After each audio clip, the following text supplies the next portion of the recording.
Alright, that's Beer Girl over there, and we are at the Jojo Heiyazi, which means 99 Black Duck, and we're going to get a draft beer. What is this place exactly? I have made a video too in this area. It's like a big square in front of a big Renrenle supermarket, which means happy people, I suppose. And as you can see at night, this place is quite full of people just relaxing and chilling out. Anyway, it's time for another China How It Is. And tonight I'm going to be talking about cost of living in China. Now, of course, it all depends on your standards, how much is going to end up costing you to live here. But I'm going to start with, I'd say, a comfortable standard of living, how much that's going to cost you, and then how much it'll cost just to survive. So let's break it down. First thing we're going to talk about is rent. I suppose that's quite important. So I don't need to go and explain too much about that. Here's a video of my old apartment over here. Here's a video of my new apartment over here. You can check both of them out, and I'll just break it down the costs for you for the old one and the new one. Alright, so well, here we are, frosted glasses and a pitcher of beer, and this together costs 10 RMB, which is what? It's like 1 point something US dollars. Yeah. Alright, of course, babe. Alright, hang on a second. Right, okay, cheers, babe. Right, here we go. That's perfect, especially since summer's just kicked in and it's quite hot today, so this is a very nice, refreshment.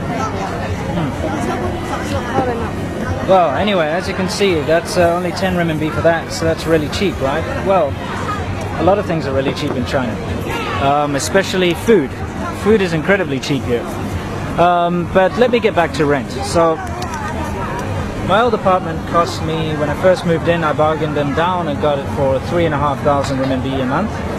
But that was just the basic rent. Then there was, of course, the maintenance fees. And the maintenance fee for that place was about 200 odd, maybe 300, because it was relatively big for that building. Then you've got your water and electricity, utility fees. So all in all, this is kind of the figure we're looking at for my old apartment. But then when I got a car, it got more expensive because, I had to pay a daily rate, and I had to pay about 500 a month parking, so add another 500. And then the rent went up to 3,800. So that's the total that I was ending up paying for my old apartment, and it was getting a bit too much for one person to pay. So I moved. That wasn't the only reason though. The whole building went downhill, and management sucked. So my new place, rent is only 2,500 a month. The Guanli Fei and the water and gas are somewhere around 160, 180, something like that. And then I have to pay electricity separate. I have to go to the power company.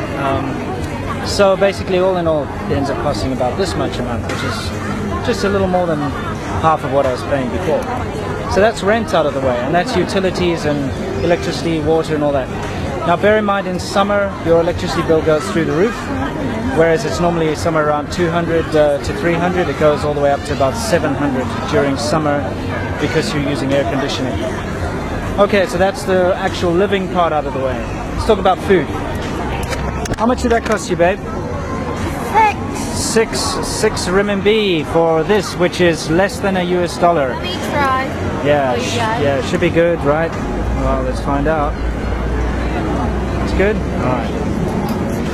So you could have a meal for, you can have cheaper ones too if you're really adventurous, but 6 RMB for that, so you could theoretically survive, food-wise and drink-wise, on 10 RMB a day here. Theoretically you could, if you really wanted to. More realistically, if you want to have nice meals at reasonably good restaurants and, that sort of thing, probably about 50 RMB a day, I'd say. Yeah, you could get away with that. Myself,